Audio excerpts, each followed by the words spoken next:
simplificando bastante, né?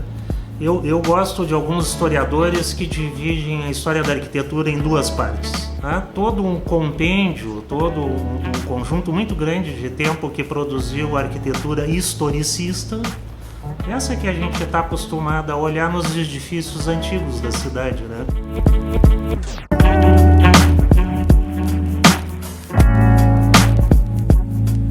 Com estilos históricos, que aí são muitos, né? Desde a tradição clássica, barroco, romano, enfim, aí tem todos os estilos históricos que variaram de época, região, etc.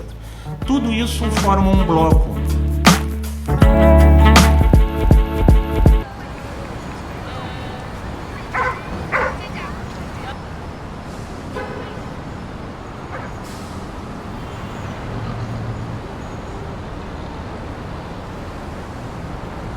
A partir do final do século XIX, mas principalmente no século XX, tem uma revolução, né, em função de várias mudanças que a sociedade passou a sofrer com alguma velocidade, né, no campo da tecnologia, dos novos materiais, da nova forma de viver em cidades em concentrações urbanas, etc., né? Então, como resposta a isso, surgiu a arquitetura moderna, que é uma arquitetura que tenta responder essa época de grandes alterações, né, na forma de viver. E é uma arquitetura que basicamente tende a uma certa universalidade, né? Ela começa a entender que a humanidade, com as suas conquistas, com seus progressos, com seus avanços, começa a compartilhar valores universais, né? E com isso os estilos históricos que caracterizavam situações específicas começam a perder sentido, né? A arquitetura como uma condição de status social para marcar, por exemplo, segmentos de maior poder aquisitivo da sociedade ou menor poder aquisitivo, que se refletia nos estilos históricos, tudo isso começa a perder a sua finalidade, né? E a humanidade começa a, pelo menos, desejar utopicamente se transformar numa sociedade mais igualitária, mais homogênea, uma grande classe média, digamos assim, né? Que é o que acaba acontecendo nos países mais evoluídos. E com isso uma arquitetura também mais universal para todas essas situações.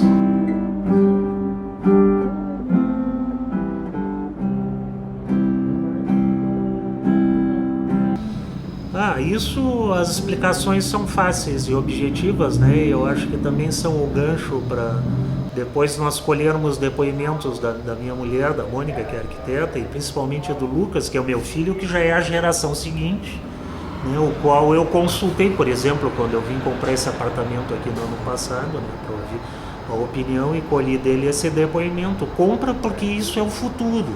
Isso é tudo que os da minha geração vão querer no futuro, morar em centro histórico, onde tem infraestrutura, onde tem oferta cultural, onde tem cidade densa, viva, acesa, né? E com uma arquitetura que tinha esse frescor, né, de olhar para o futuro de uma forma otimista, né? Então esse contraste é um contraste muito interessante.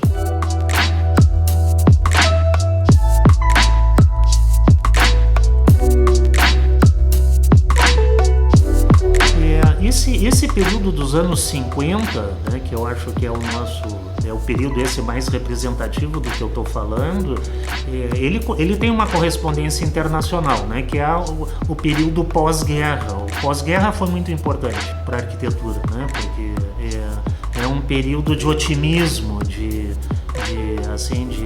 reconstrução, né, de superação de uma crise tão importante quanto foi a Segunda Guerra Mundial. Nos Estados Unidos, por exemplo, os anos 50 é esse período alegre que a gente vê nos filmes, né, que as pessoas estão ouvindo rock and roll, né, andando com aqueles carros com design meio retrô, meio futurista, né, e começam a frequentar esses fast food, meio drive-in, assim, aquele clima anos 50 que eu acho ingênuo, mas tem esse ar de otimismo, né, de uma coisa. E a arquitetura norte-americana também é uma época, desculpe, em que não havia o conceito, não havia esse contraste primeiro mundo e terceiro mundo como existe hoje.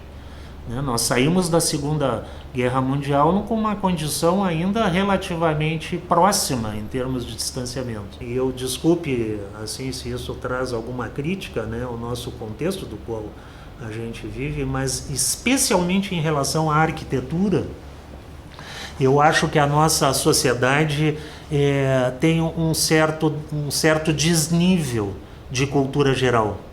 Essa é uma opinião, é uma crítica que eu faço aos meus conterrâneos, porque eu tenho amigos, me relaciono com pessoas de diversas áreas, aos quais eu vejo que sabem muito bem escolher um restaurante, porque identificam a qualidade da comida, sabem quem é o chefe, sabem me dizer o nome de todos os artistas, quem é o diretor do filme, que fase o cara... fase da vida, que o cara estava numa coisa mais intimista, mas não sei o quê, e quando o assunto é arquitetura, o desconhecimento é impressionante, né? Então, assim, concluindo, acho que nós aqui temos esse problema. O público, de um modo geral, pouco sabe da arquitetura, né? Nem construtoras e às vezes incorporadoras usam o conhecimento, o nome, né? E às vezes até o estilo de um arquiteto como um produto de qualidade. Agora, quando esses que estão se dando conta e saem atrás de um edifício dos anos 50, sabem o que estão procurando, vão procurar. Eu vim aqui atrás de uma arquitetura do Emil Bered, né? Então isso é uma diferença importante em termos culturais, né?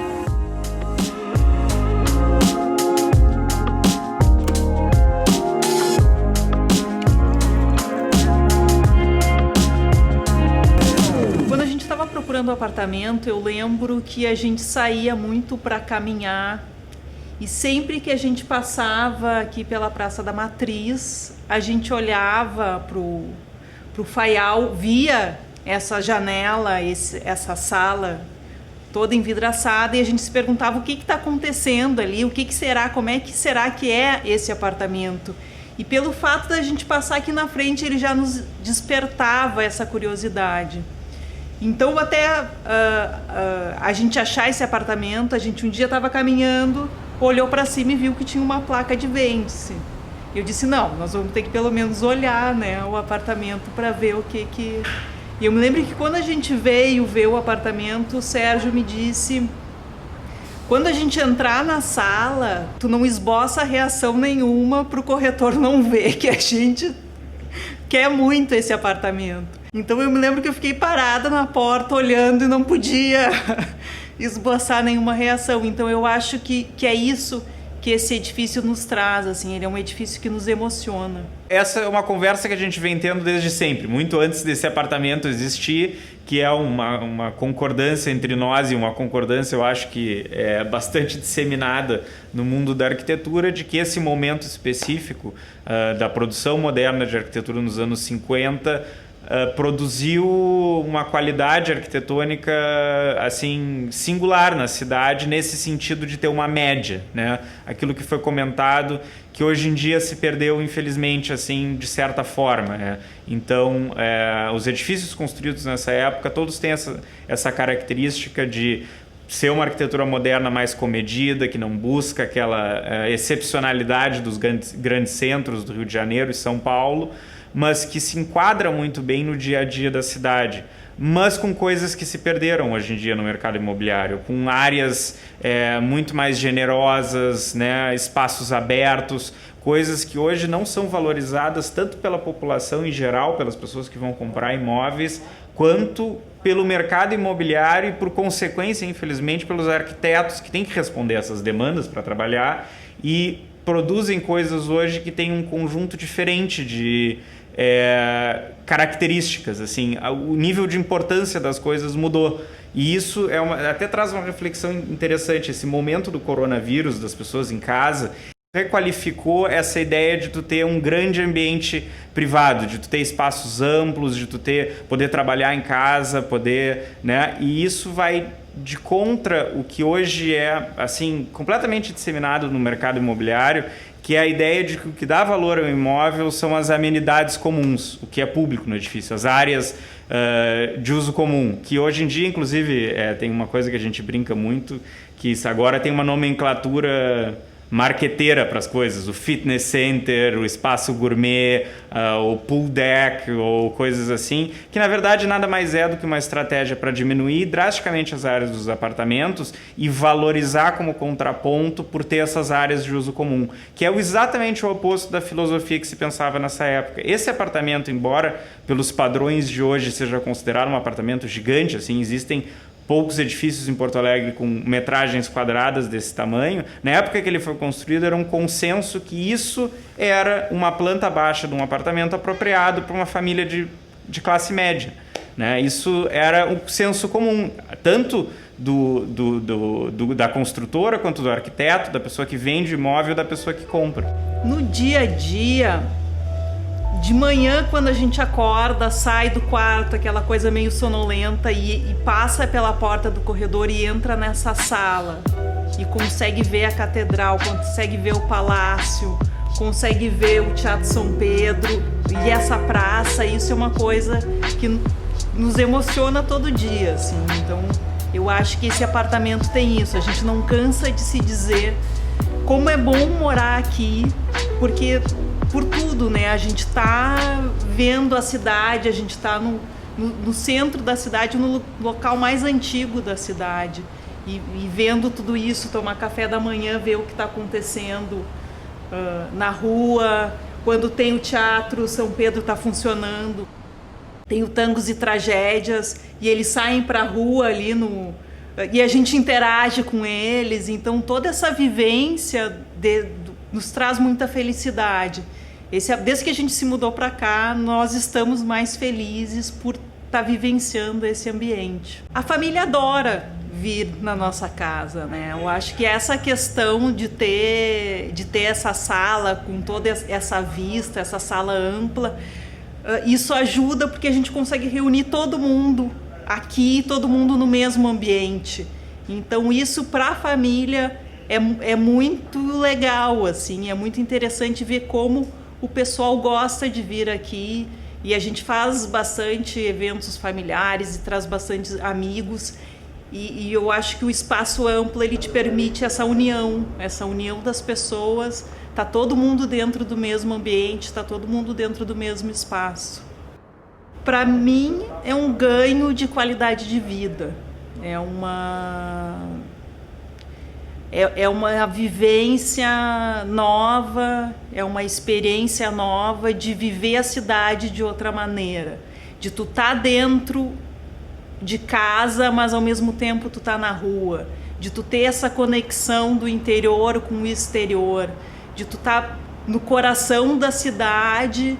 Então acho que isso representa o morar no Faial, essa vivência da cidade, da gente conseguir dentro da nossa casa está vivenciando a cidade. A dimensão cultural da arquitetura, estética, comportamental, social, ela é apaixonante por si só. Então, independente de eu estar pensando em arquitetura como uma carreira, essa influência de estar perto dos meus pais, de conversar com eles, de viajar com eles, de ver arquitetura pelos olhos de alguém que admira aquilo como uma peça de arte e cultura, me contaminou com uma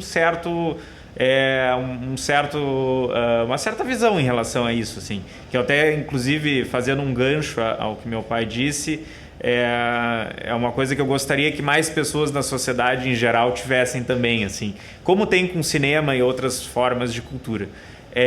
Então, assim, quando chegou a hora de escolher esse apartamento, eu já era estudante de arquitetura, então, evidentemente que houveram muitas conversas sobre estar pensando em se mudar para cá, sobre o patrimônio moderno em Porto Alegre, sobre a relação do meu avô com o Emil Bered. Então, acho que, de certa forma, assim, o fato de ele ter um filho arquiteto também influenciou, talvez é um ponto a mais para estar morando num lugar que tem essa tradição arquitetônica, assim. talvez em detrimento de alguma outra coisa.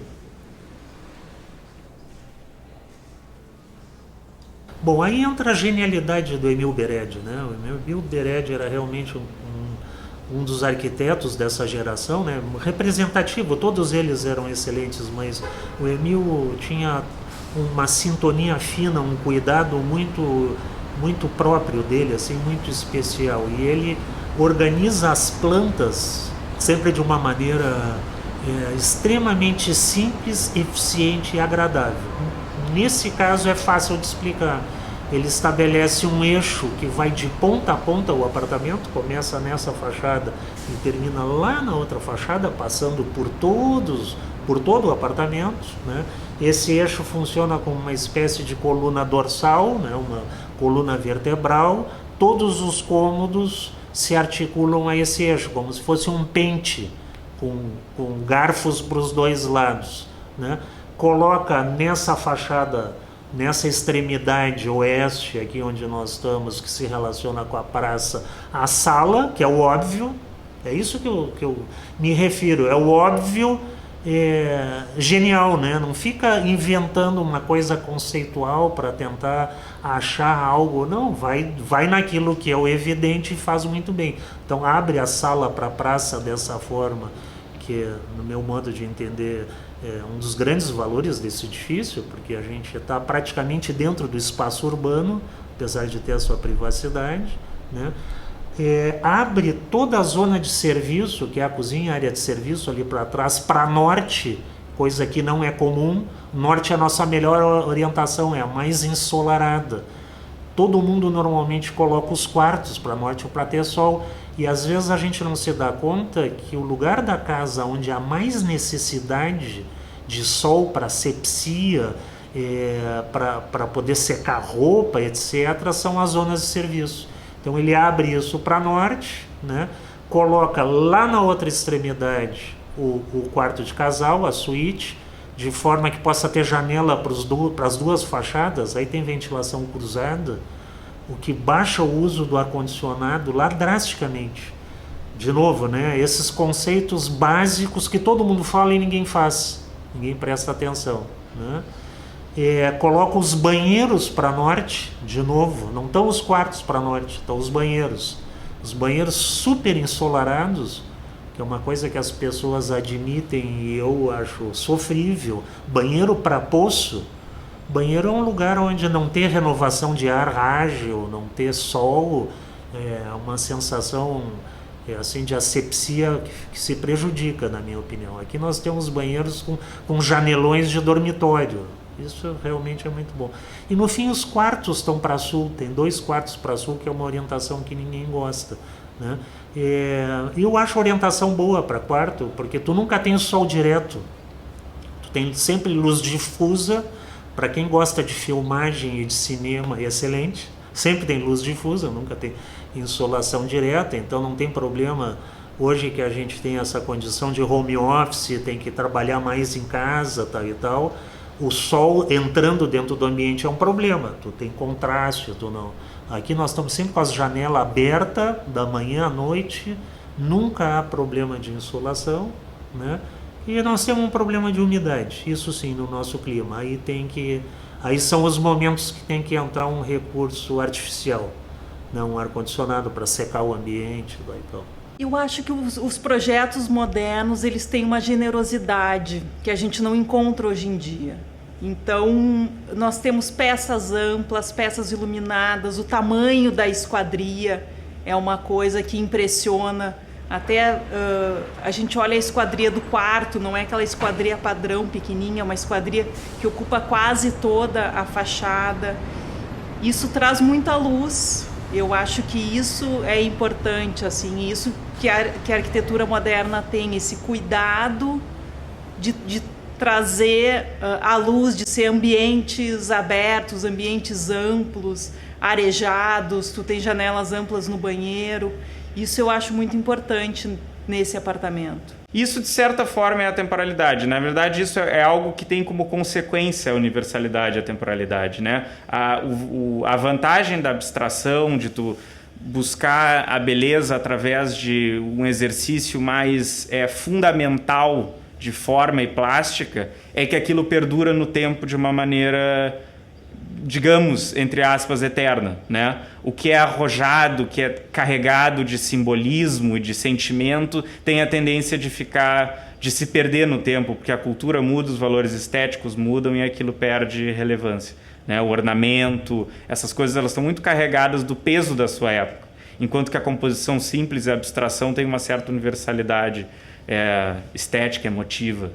Olha, o movimento moderno, ele basicamente gravita em torno de 3 ou 4 fundamentos, assim, para resumir ou para simplificar isso, né? Primeiro, assim, contrário ao que os detratores do movimento moderno, os críticos do movimento moderno trazem, na minha opinião, o movimento moderno é um sistema formal, é um sistema estético, é um sistema artístico, né, de grande qualidade, que está ligado a essa ideia da universalidade e da abstração, né?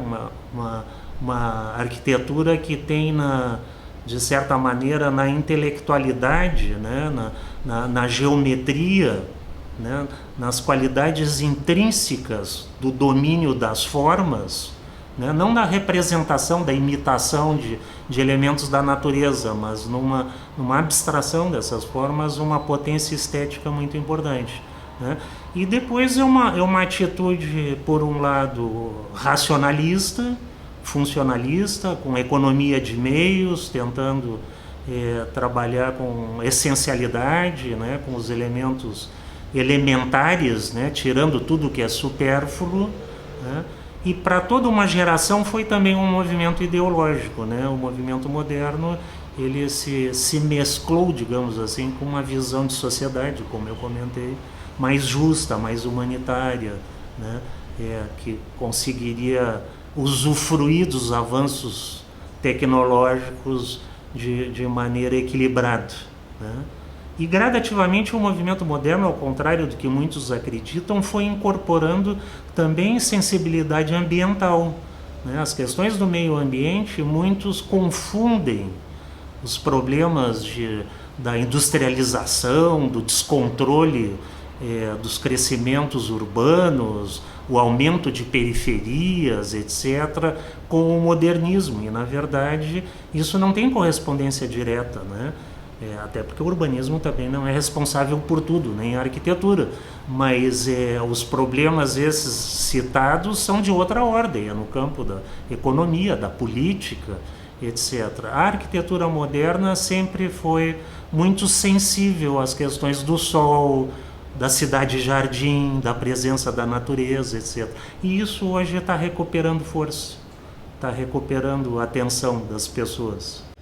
Eu acho que como coletivo é que na nossa sociedade o imaginário coletivo informa o mercado informa o que se constrói. Então, se as pessoas compram isso e dão valor a isso, isso se torna o padrão para uma construtora contratar um arquiteto para fazer algo que não seja moderno no sentido estilístico, mas que pelo menos siga esse legado de qualidade que os anos 50 nos deixou em Porto Alegre. Até tem uma anedota interessante que eu acho que é legal de contar, de um amigo arquiteto muito mais veterano do que eu, profundamente talentoso, que eu só não vou falar o nome para preservar o anonimato, mas um dos arquitetos mais talentosos trabalhando hoje em Porto Alegre, ele está buscando um apartamento para se mudar e ele tem um edifício construído, projetado pelo escritório dele em Porto Alegre, e ele falou que ele não moraria no edifício que ele projetou. Por quê? Porque o edifício que ele projetou foi feito para atender as demandas de uma construtora ou de um cliente privado que está dentro dessa mentalidade da qual ele próprio discorda. Então ele projetou um edifício bom, mas ele prefere morar num edifício moderno.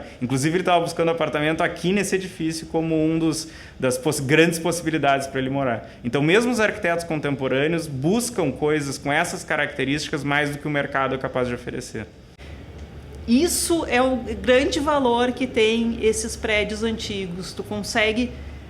São prédios organizados, tu não tem praticamente espaço perdido dentro do apartamento.